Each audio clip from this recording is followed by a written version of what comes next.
Praise the Lord. യേശുവിൽ പ്രിയപ്പെട്ട സഹോദരങ്ങളെ, വചനശക്തി ശുശ്രൂഷയിലേക്ക് യേശുവിൻ്റെ നാമത്തിൽ നിങ്ങളെ സ്വാഗതം ചെയ്യുന്നു. നാം എല്ലാവരും ക്രിസ്തുമസിൻ്റെ വലിയ ഒരു ആഘോഷത്തിലൂടെ കടന്നുപോയി. യേശു ക്രിസ്തുവിനെ ഹൃദയത്തിൽ സ്വീകരിച്ചു. യേശുവിൻ്റെ ജന്മദിനത്തിൽ നാം എല്ലാവരും സന്തോഷിച്ചു. ഇനി പുതിയ വർഷത്തിലേക്ക് നാം ഒരുങ്ങുകയാണ്. പുതിയ കാഴ്ചപ്പാടുകൾ, പുതിയ തീരുമാനങ്ങൾ, പുതിയതാകാനുള്ളൊരു ചിന്ത, ഒരാഗ്രഹം, ഇതെല്ലാമായി നാം പുതുവർഷത്തിലേക്ക് ഒരുങ്ങുകയാണ്. എൻ്റെ പ്രിയപ്പെട്ട സഹോദരങ്ങളെ, വചനം നമ്മോട് പറയുകയാണ് 2 കൊറിന്തോസ് 5:17 ക്രിസ്തുവിലായിരിക്കുന്നവൻ ഒരു പുതിയ സൃഷ്ടിയാണ്, പഴയത് കടന്നുപോയി, ഇതാ പുതിയത് വന്നു കഴിഞ്ഞു.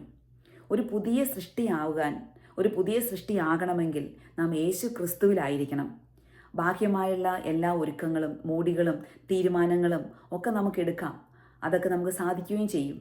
പക്ഷേ യേശു ക്രിസ്തുവിലായിരിക്കുമ്പോഴാണ് ഈ ആന്തരികമായ നവീകരണവും ആന്തരികമായ മാറ്റവും നമ്മുടെ ജീവിതത്തിൽ വന്ന് ഒരു പുതിയ സൃഷ്ടിയാവാൻ നമുക്ക് സാധിക്കുകയുള്ളൂ. യേശു ക്രിസ്തുവിൽ ആയിരിക്കുക, ഈ ഒരു തീരുമാനം, ഈ ഒരു ഉൾക്കാഴ്ച നമ്മുടെ ഹൃദയത്തിലേക്ക് വരട്ടെ. പരിശുദ്ധാത്മാവിനോട് പ്രാർത്ഥിക്കാം. ഞാനൊരു പുതിയ സൃഷ്ടിയാവാൻ ആഗ്രഹിക്കുന്നു, യേശു ക്രിസ്തുവിലാകാൻ ആഗ്രഹിക്കുന്നു, യേശു ക്രിസ്തു പറഞ്ഞിരിക്കുന്ന കാര്യങ്ങൾ അനുസരിക്കാൻ ആഗ്രഹിക്കുന്നു, യേശു ക്രിസ്തുവിൻ്റെ മാതൃക പിൻചെല്ലാൻ ആഗ്രഹിക്കുന്നു. ഇതിനു വേണ്ട കൃപ എനിക്ക് തരണമേ. എനിക്കൊരു പുതിയ സൃഷ്ടിയാവണം. എൻ്റെ ചിന്തകൾ പുതിയതാവണം, നല്ലതാവണം.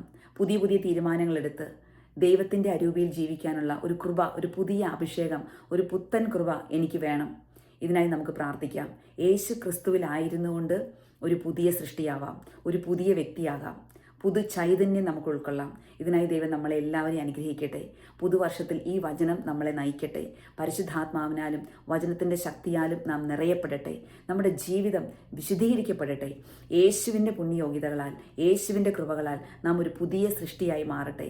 ദൈവം നമ്മളെല്ലാവരെയും അനുഗ്രഹിക്കട്ടെ. എല്ലാവർക്കും പുതുവത്സരത്തിൻ്റെ ആശംസകൾ പ്രത്യേകമായി നേരുന്നു, പ്രാർത്ഥിക്കുന്നു. ആമേൻ.